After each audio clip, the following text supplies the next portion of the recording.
J'ai rendez-vous dans un élevage de loulous de Poméranie, Oh mon Dieu. aussi appelé Spitznacht. Il y en a plein.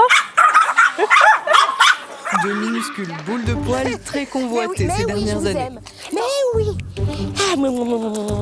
Avec leur fourrure, avec leur attitude, ils sont super rigolos, ils sont joyeux, ils sont très affectueux, très pot de colle, j'adore ça. Je peux le porter à bout de bras. C'est pas très lourd. Hein. Pas très lourd et pas très grand. 22 cm de haut maximum, taille adulte. C'est vrai qu'un petit chien, c'est plus facile. Quand on voyage en voiture, en avion ou autre, c'est plus facile qu'un chien de 30 kilos. En 2016, cette Genevoise installée à 2 pas de la frontière suisse craque pour son premier Spitz. C'est le coup de foudre, elle se lance dans l'élevage. Aujourd'hui, elle en a 13. J'ai déjà des chiens qui sont partis à Genève, dans le canton de Vaud, dans le Valais, en Gruyère. Que ce soit via les réseaux, via mon site internet ou je pense recherche Google où on m'appelle directement. Il y a beaucoup de demandes pour les Spitznacht, oui. Elle les propose entre 2200 et 2500 francs, un tarif plutôt élevé par rapport à d'autres. Le Poméranien, c'est le symbole de l'âge d'or du petit chien. Mais bien d'autres races sont plébiscitées. Aujourd'hui, en Suisse, près d'un chien sur deux est petit. Ils sont plus de 255 000, 21% de plus qu'il y a 7 ans. Une passion qui peut coûter cher, aussi bien au propriétaire qu'à l'animal.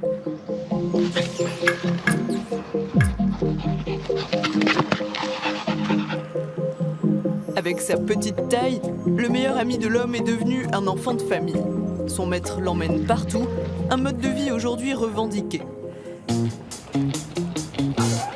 La Geneva Teckel Walk, la marche des teckels, a eu lieu pour la première fois à Genève et en Suisse en septembre dernier. Les gens sont venus de France voisine, sont venus de Belgique, sont venus de partout, de Suisse allemande. On attendait à peu près, je dirais, humblement une centaine de personnes, 100, 150.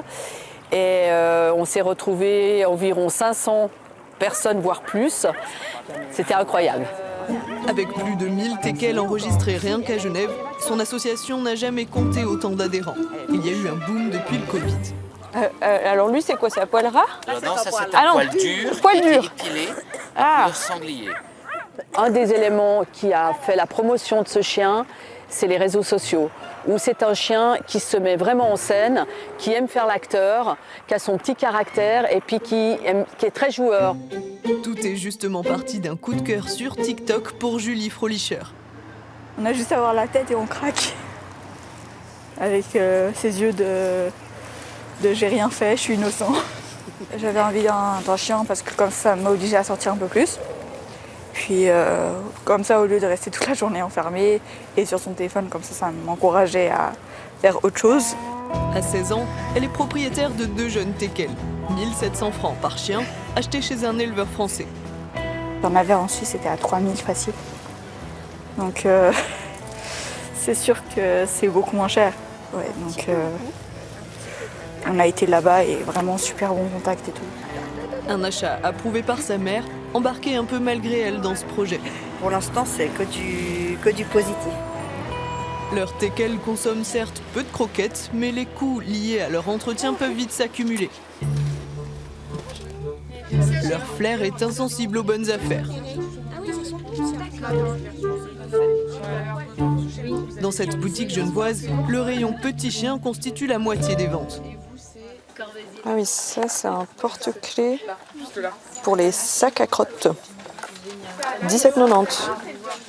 Mais ce qui marche le mieux ici, c'est le rayon manteau. On a des clients qui ont au moins 5-6 manteaux différents. Justement, quand il y en a un qui est mouillé, ils changent. En fonction de leur manteau, ils veulent peut-être assortir aussi. Donc ça, typiquement, c'est un spécial teckel. Mais est-ce que c'est vraiment nécessaire pour les chiens? Oui, beaucoup. Il y en a beaucoup qui sont frileux, qui tremblent quand il fait froid. C'est toujours pratique d'avoir un petit manteau. Pour la maison, des paniers de repos, un escalier pour permettre aux chiens de monter sur le canapé et des jouets par dizaines. On voit typiquement les petits jouets, on pourrait les comparer à des petits jouets pour enfants. C'est plus qu'un animal en fait. C'est plus qu'un animal. C'est leur bébé. Julie et sa mère finissent tout juste leurs achats, plus de 80 francs pour aujourd'hui. Moi, honnêtement, j'ai pas de budget.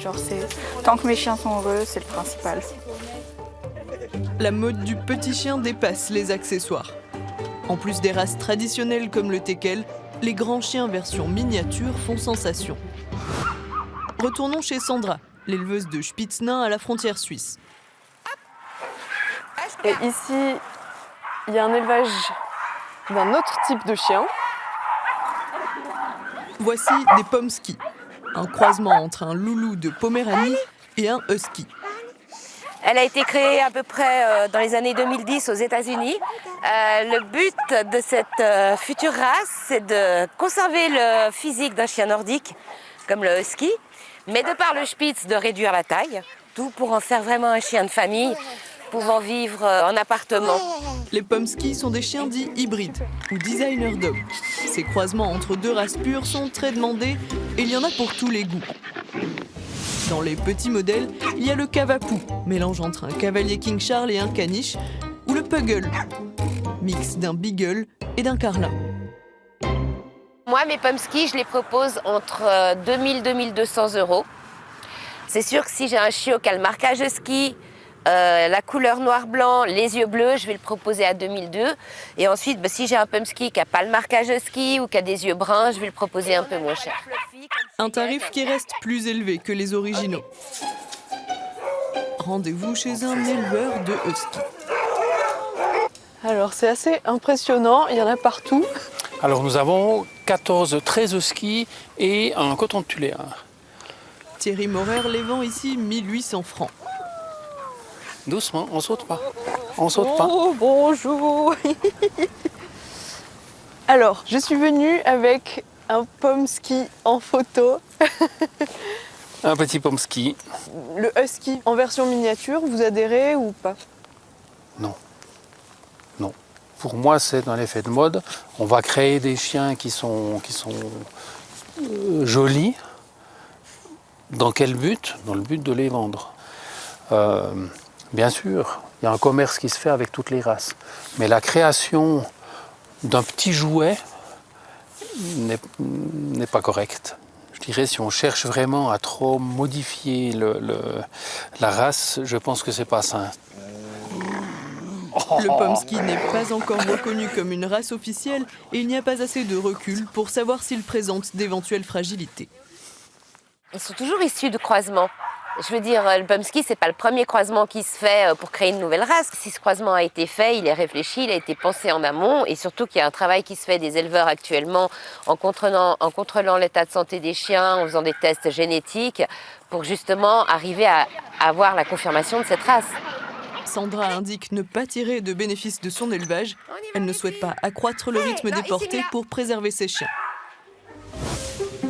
Mais les effets de mode ne sont pas sans conséquences sur certaines races. Bonjour ma pépette. Salut ma pépette. Dernier arrêt dans un refuge spécialisé dans les bulldogs français. Voici Romy. Elle a été abandonnée parce que ses frais de santé coûtaient trop cher. Sa seconde vie, elle la passe ici. Avec son nez écrasé et sa taille réduite, ce chien cumule les soucis. Si vous regardez une photo du bulldog dans les années 20-30, il avait un très long museau, il était beaucoup plus haut sur pattes, il était beaucoup plus long. Et aujourd'hui, on essaye de faire des bulldogs les plus courts possibles, les plus petits possibles, enfin faire des espèces de pockets bulldogs avec des nez de plus en plus plats. Donc les voies aériennes sont souvent trop petites, c'est des chiens qui sont sujets aux hernies discales. Voilà, donc ça reste une race qui est de plus en plus fragile. Isabelle Duprat et son équipe en récupèrent une 60aine chaque année. Il y a beaucoup de gens qui craquent pour cette race, mais sans prendre les renseignements qu'il faut et qui se retrouvent avec un chien qui soit a des gros problèmes de santé, soit un comportement inadéquat et qui sont démunis et qui sont obligés de s'en séparer. Une cotisation de 350 francs est demandée pour l'adoption d'un chien. Pour se financer, cette fondation propose également une pension canine. Taillot. Qu'on les adopte pour leur donner une seconde vie ou qu'on les achète parce qu'ils sont à la mode, les petits chiens détiennent aujourd'hui la vedette. Jusqu'à la prochaine tendance.